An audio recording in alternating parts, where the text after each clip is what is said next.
guys, I'm Katie, or KB Does Piano, and we're going to be starting on page 60 and then finishing out the book today, so it's going to be really exciting. We're almost ready for a 3B lesson book, which is really awesome. So the first thing we're learning on page 60 is 1 octave arpeggios.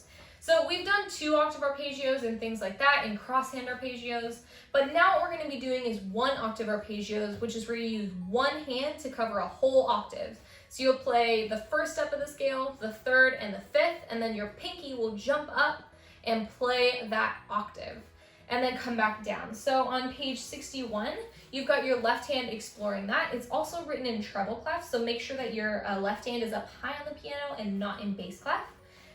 It'll jump down just in the first couple measures, it's in treble clef, and then it jumps to a lower place.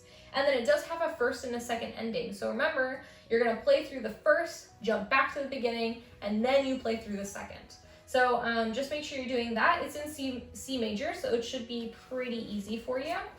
And then if you turn the page, we've got our last song in the book, which is Willow Tree Waltz, which is a great song. So this song is actually in the key of D major, so we learned that last time. Just remember that you need to have an F sharp and a C sharp for the entire song. So maybe circle them or something like that. That way you kind of know when to play a sharp and when to not play a sharp and things like that. There are 2 new kind of like technical terms that you might want to memorize at the top of page 62. And that is poco, which just means little. And then poco ritz or poco ritardando just means that you're slowing down a little bit. So don't do it as gradually and don't do it, a ton. It's just a really, really small increment of slowing down basically. But other than that, there's nothing new on this page. There is a DCL coda, so you will play until you see that, then jump back to the beginning and play until you see 2 coda, and then jump to the coda and play till the end. This song has a ton of 1 octave arpeggios, so really make sure that you practice this warm-up on page 60. That way you can get a bit more comfortable with that.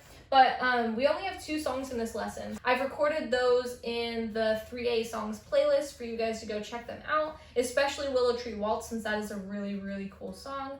But that's it for the level 3A book, which means that next time we'll be moving into the 3B book, which is super exciting. So I'll see you guys when we go ahead and tackle that book. Bye guys!